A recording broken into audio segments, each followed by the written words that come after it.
all parents want their children to have good teachers. But how can a parent who cannot command the English language come back and rate a teacher for teaching foreign languages? How can a parent who does not know his or her multiplication tables come back and judge a teacher adequately for teaching calculus? We feel that parental evaluation certainly is subjective. That's one phase of it. Then you get into the phase of, we do support the phase whereby a teacher would be paid for going back to school so much per hour. This is incentive pay. There's nothing wrong with this. But you get into the question of attitude. You get into the question of who's going to make these evaluations. These are subjective evaluations. You also get into a situation where a superintendent could conceivably pay one teacher $2,000, $3,000 more than he pays another teacher because he likes that teacher. He wants to be a Democrat, wants to be a Republican, wants to be black, wants to be white. These are the kind of things that we are opposed to, this subjective rating of our teachers. And we feel that this is something we ought to oppose, and all teachers ought to be aware of it, and the legislature ought to reconsider this particular aspect of the bill. We feel that a teacher has a responsibility to do her job. We support this 100%. We feel that a teacher has constitutional rights which no job, no agency, and no person can take away. We feel that a teacher, if she desires to support any demonstration, provided that in support of this demonstration she does not infringe upon the rights of others, then this teacher ought to be able to do it. And I think that this is what all of us ought to support. But to require teachers to allow school board to withhold pay from teachers because they might even condone, not even participate in demonstration, certainly leaves much to be desired, and we cannot support it. I feel that I am now being subjected to political pressure because of the Mountain Egg suit, which reflects my concern about children being brutally mistreated and, in my opinion, illegally confined. We, at the present, today, hold 13 children in the detention unit who have been legally committed to the state training schools for rehabilitation. Instead, these children are being forced to sleep on the floor in a dingy room with no treatment available and without ever seeing the outdoors. One committed girl that we have in detention now has been in custody for some 3 months, and because of the so-called waiting list of the state school to which she was committed, she may possibly be accepted sometime in July. I see this girl almost daily, and I'm convinced that she is becoming severely emotionally disturbed.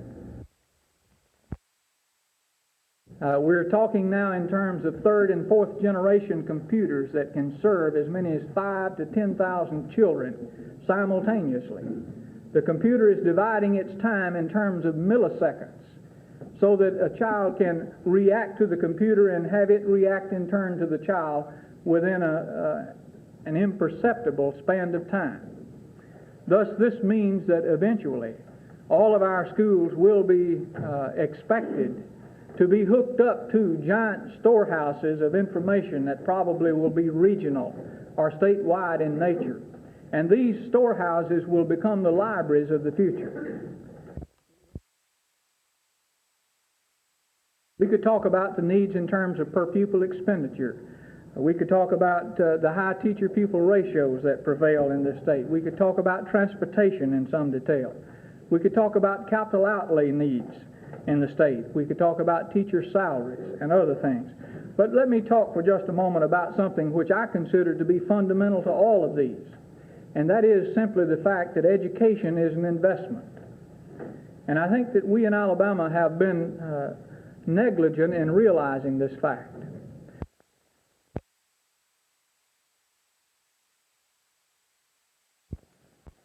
Yes, I think that the philosophy that our movement espoused is not only here to stay, but it will be the wave of the future.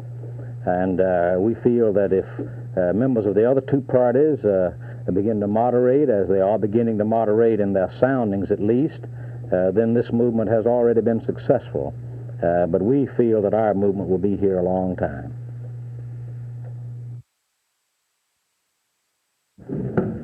with our congratulations for a job well done. Thank you very much. Evan?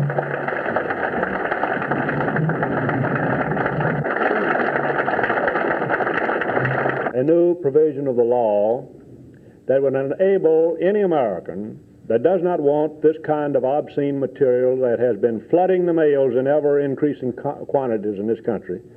Any American that doesn't want that kind of material to come to his home is going to be able to register with the Post Office Department, and we're going to maintain a master list. And we'll make it available to the mailers of this kind of material, and we're going to assess them the charges that it costs to maintain these lists. And if they send material to someone who is registered on that list, then they're going to be subject to the penalties of this law, which are going to provide for $5,000 penalty and 5 years for the first offense, and $10,000 penalty and 10 years for the second offense. And incidentally, there are about 200 million people in this country that know how to be Postmaster General, and they don't mind telling me about it. But I determined long ago that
of our spiritual uplift,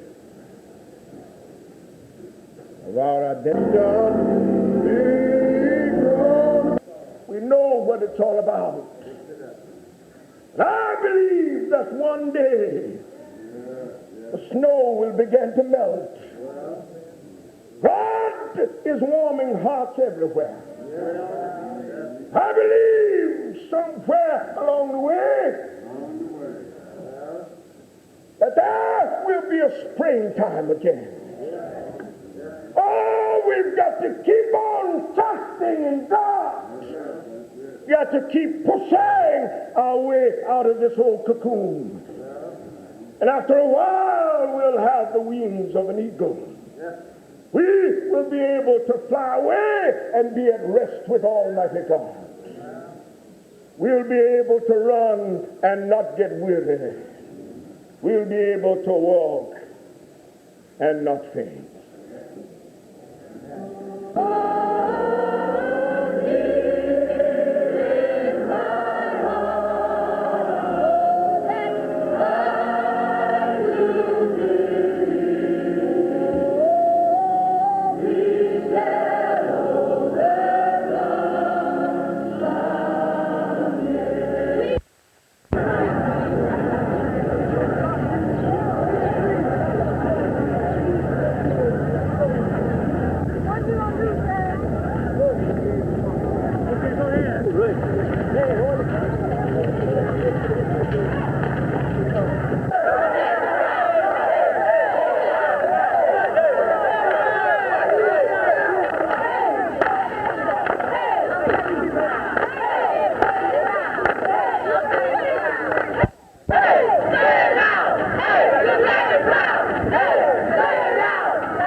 Changes and expands so rapidly today, the modern university presidency requires complete dedication, innovative and creative ideas, and tremendous physical stamina. After more than 11 years as president of the University of Alabama, and having been the president of a college or university for over 18 years in all, since I was 30 years old, I felt the time had come to look deeply at where my experience and interests could be best used. And the time had also come for the University of Alabama to look closely at the type of leadership it would require to achieve the goals we have set in recent years. This new position gives me an opportunity to apply new technology to the problems confronting education everywhere in the country. It also provides me an opportunity to work on the many domestic problems which confront our nation. You already know, I'm certain, how very close the faculty, students, and alumni of the university are to my heart, and how highly I esteem the people of this great state. You can, therefore, measure my mixed emotions in requesting that the Board of Trustees accept this resignation.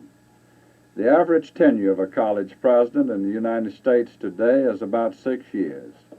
For presidents of large universities, such as this one, the average tenure is closer to 4 years.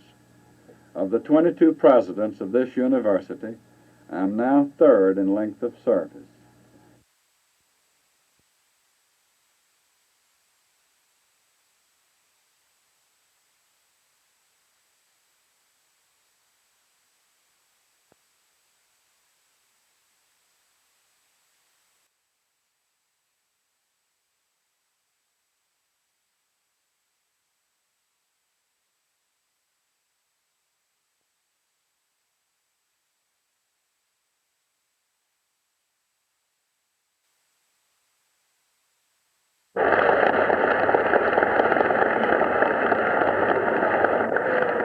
I'm against busing of students.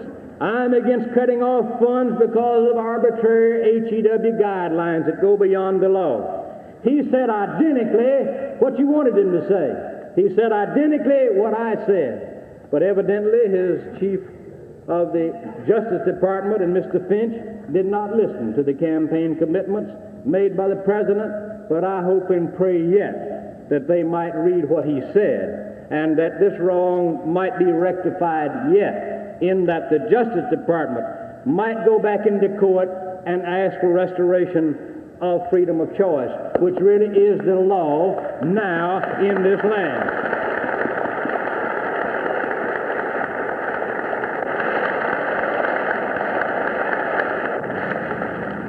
So the purpose of this meeting is to make recommendations that are going to be heard. And they are recommendations within the law, because freedom of choice is the law. It's a statutory law. It's a law in President Nixon's mind. It has been okayed in the past by HEW and by the federal courts. And what other plan imposed upon us by those in federal authority could be fairer than that of free choice?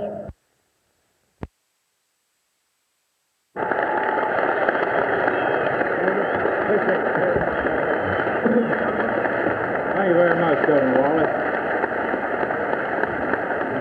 deserved, governor, or entitled to go. I remember this.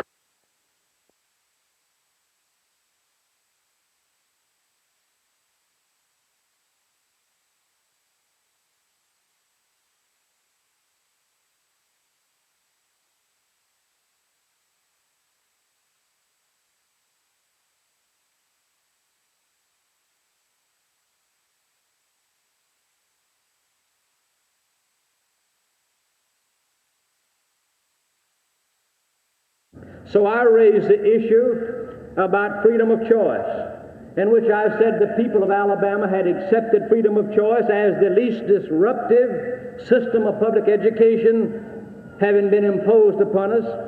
But now the Justice Department and the courts have now said that freedom of choice doesn't work, because those on this side of town didn't choose to go on this side, and those on this side didn't choose to go on this side. And when we said, well, they could have chosen if they had wanted to,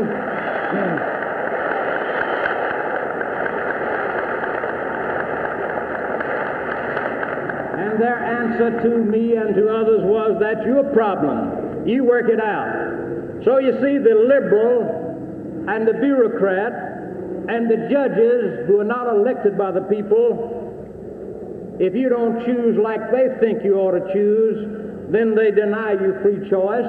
But if you choose like they think you ought to choose, then it's all right. And I want to say to you, in view of what Mr. Nixon has said, in view of what Senator Allen has told you about the 1968 Appropriations Act and the 1964 Act, the biggest group of law violators in this area of the country is the Fifth Circuit Court of Appeals, and you ought to